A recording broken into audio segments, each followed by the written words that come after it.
سورۃ الکوثر، انا اعطیناک الکوثر فصلی لربک وانحر ان شانئک ھو الابتر۔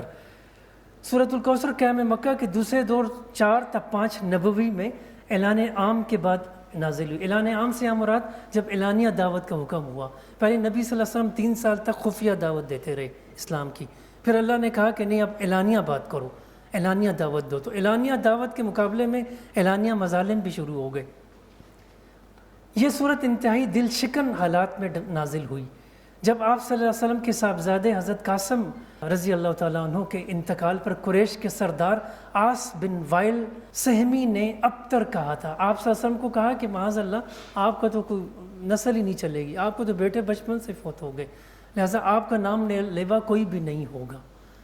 تو اس کے تناظر میں، اس پرسپیکٹو میں یہ صورت نازل ہوئی۔ الکوثر کثیر سے اس میں مبالغہ ہے، یہ ایک جامع لفظ ہے جس میں ہر قسم کی نعمتیں اور خیر کثیر شامل ہے۔ کوثر جنت کی ایک نہر کا نام بھی ہے۔ رسول اللہ صلی اللہ علیہ وسلم نے صحابہ سے پوچھا اتدرون ما الکوثر، کیا تم جانتے ہو کہ کوثر کیا ہے؟ قلنا اللہ ورسولہ اعلم، انہوں نے جواب دیا کہ اللہ اور اس کے رسول صلی اللہ علیہ وسلم زیادہ جانتے ہیں۔ قال فإنه نهر وعدنیہ ربی عز وجل فیہ خیر کثیر، فرمایا کہ یہ ایک نہر ہے اور میرے رب عز وجل نے مجھے یہ نہر عطا کرنے کا وعدہ کیا ہے، اس میں خیر کثیر ہے۔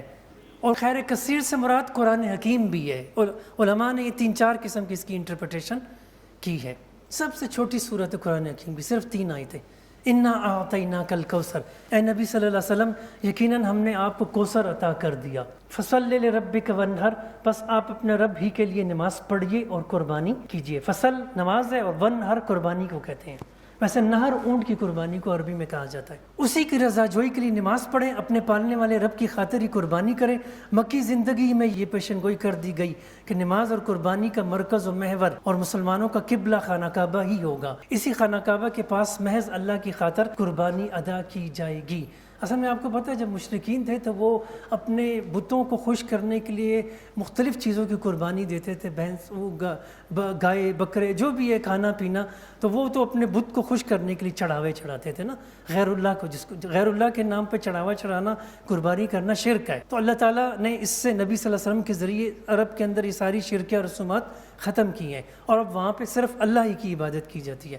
ہمارے لیے بھی ہے کہ ہم کسی دربار پہ جا کے کسی کے نام پہ اللہ کے علاوہ اگر ہم قربانی کریں گے کسی اور کے نام پہ اس کو خوش کرنے کے لیے تو یہ شرک ہی ہوگا۔ لہٰذا قربانی، نماز، روزہ، قربانی سب کچھ کس کے لیے؟ اللہ سبحانہ و تعالیٰ کے لیے۔ قل ان صلاتی و نسکی و محیای و مماتی للہ رب العالمین فصلی لربک وانحر، بس اپنے رب کے لیے نماز پڑھیے اور قربانی کیجیے۔ اس کا مرکزی مضمون دیکھ لیں، رسول اللہ صلی اللہ علیہ وسلم کو نہ صرف جنت کی نہر الکوثر بلکہ خانہ کعبہ کی فتح، ایک عظیم الشان حکومت اور دین اور دنیا کی تمام نعمتیں عطا کی جائیں گی۔ آپ صلی اللہ علیہ وسلم کے تمام دشمنوں کا کلا کما کر دیا جائے گا، لہٰذا تمام مالی اور بدنی عبادتیں صرف اور صرف اللہ تعالیٰ کی خوشنودی کے اصول کے لیے کی جانی چاہیے۔ دیکھیے آج نبی صلی اللہ علیہ وسلم کا ذکر خیر کتنا بلند ہے، وَرَفَعْنَا لَكَ ذِكْرَكَ۔ ابو جہل کا نام لینے والا کون ہے؟ ابو لہب کا نام لینے والا کون ہے؟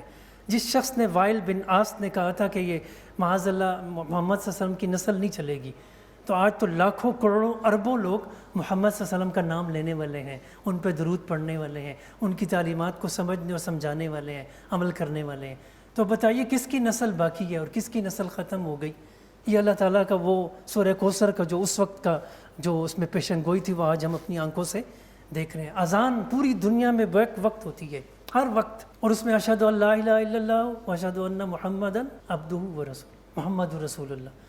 تو یہ جو اذان ہم دیکھتے ہیں نبی اکرم صلی اللہ علیہ وسلم کا ذکر خیر آج بھی بلند ہو رہا ہے اور قیامت تک بلند ہوگا، بلکہ قیامت میں سارے نبی انکار کر دیں گے کہ ہم اللہ کے سامنے بات نہیں کر سکتے، اللہ بہت غصے میں ہوگا حساب شروع کرنے کے لیے، لیکن محمد صلی اللہ علیہ وسلم اپنا سر مبارک رکھیں گے اور اللہ کی ایسی حمد و ثنا بیان کریں گے کہ جو آپ سے ہم فرمائے کہ مجھے بھی نہیں پتہ، اس وقت اللہ مجھے بتائے گا۔ پھر اللہ تعالیٰ کہیں گے کہ ارفع رأسک، اے محمد اپنا سر اٹھائیے، میں حساب شروع کرتا ہوں۔ اور جنت کا افتتاح کرنے والے کون ہوں گے؟ نبی اکرم صلی اللہ علیہ وسلم۔